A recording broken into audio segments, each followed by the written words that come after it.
Patrik Allvin, during his media availability, revealed massive implications for the Vancouver Canucks, going in on expiring contracts like Brock Boeser and speaking out on Rick Tocchet's contract and how the team has an option at the end of the season. We're going to break down all this later on this episode. Before we get into it, I just want to give a huge shout out to everyone subscribed. We enjoy uploading this content, and seeing the community grow is just so much cooler. Once again, I just want to give a huge shout out to the 6,003 of you guys that have been watching this and subscribed. But with that, we got to hop straight into the media availability that Patrik Allvin had today, because there is a lot coming out of Vancouver. The first thing being, Patrik Allvin spoke out about Brock Boeser, who is a pending UFA.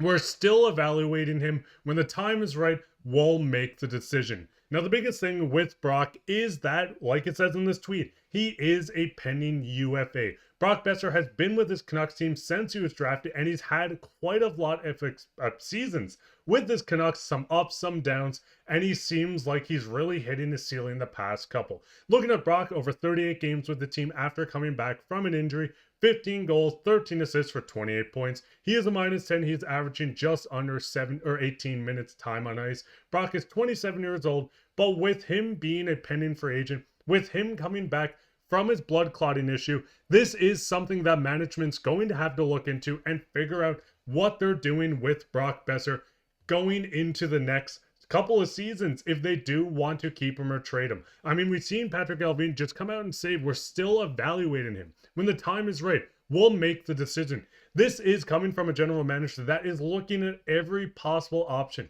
when it comes to this team, when it comes to trading, with all the rumors we see flying around, which we will touch on tonight, as we're going to have a lot of videos coming out today, so make sure to keep in touch with that. But we do see the biggest thing with Brock is he is a UFA.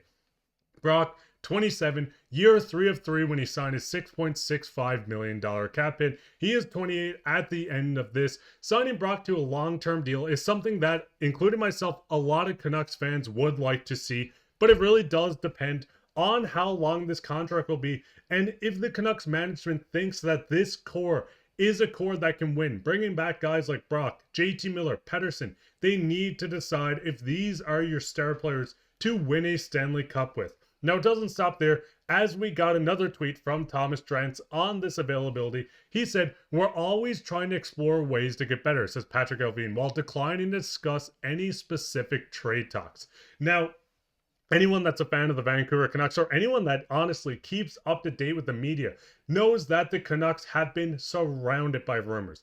As I said just a few seconds ago, JT Miller, Elias Pettersson, we're seeing Brock's name thrown around.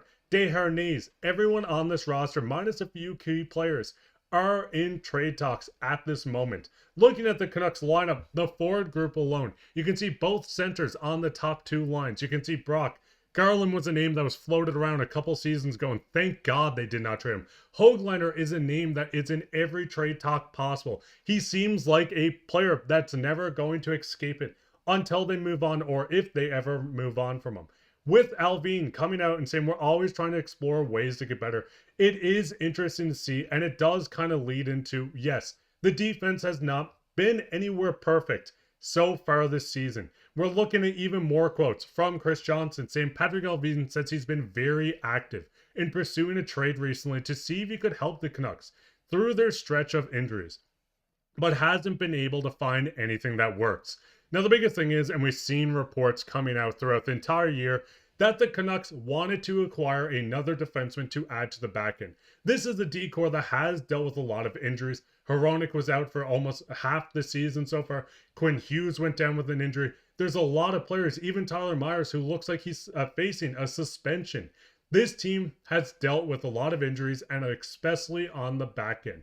The biggest thing with this team is, yes, looking for an upgrade. We've seen them linked to Marcus Pettersson. We see them linked to other puck-moving defensemen, but teams knew that the Vancouver Canucks were desperate and that they were looking to do anything to add. I am quite happy that Jim and Patrik Allvin did not go out and overpay for a player. If they went out, overpaid for a defenseman, and got stuck in this situation, this makes this season just so much harder to play. I mean, looking at the back end and the current injuries on this team, Noah Juleson and Myers are in the press box. As I said, Tyler Myers does have a hearing for his cross-check. Dakota Joshua is on the IR right now. We've seen him miss the start of the season. Coming back, he dealt with another injury, so he has been out for a little bit of time. But looking on the back end, this team has underperformed, and I think a lot of it has to do with the lack of puck moving. Now, yes, bringing in Hronek and keeping Hronek healthy has been a major part of moving the puck. We see Friedman called up today to play in the game tomorrow. Susie has struggled a bit this year. Darnay's and Forbert seem like a great third pairing, but not when they're together. This Canucks team needs to do something. They need to figure something out.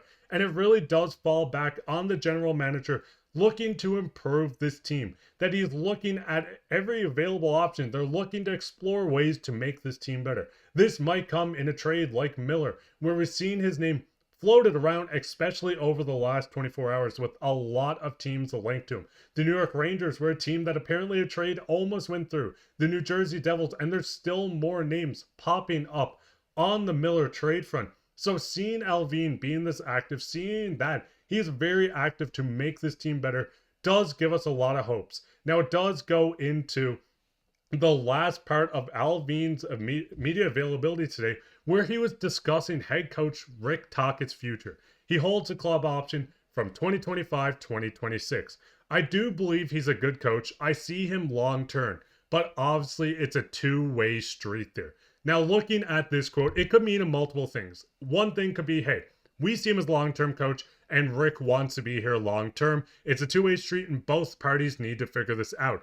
But you also run the possibility of maybe Rick Tocchet not wanting to be a part of this media. And I'm not going to go out and say there's any information on Rick Tocchet saying that, because there's not. Rick Tocchet, who won the Coach of the Year just last season with the Vancouver Canucks, has been dealt a team that has dealt with injuries, have dealt with players declining a tiny bit and not really meshing. Yes, do I like his dumping style play of hockey? Not entirely. Do I think all his schemes are perfect? No. But Rick Tocchet brings the best out in a lot of players. We're seeing Kiefer Sherwood having a career year with the Vancouver Canucks.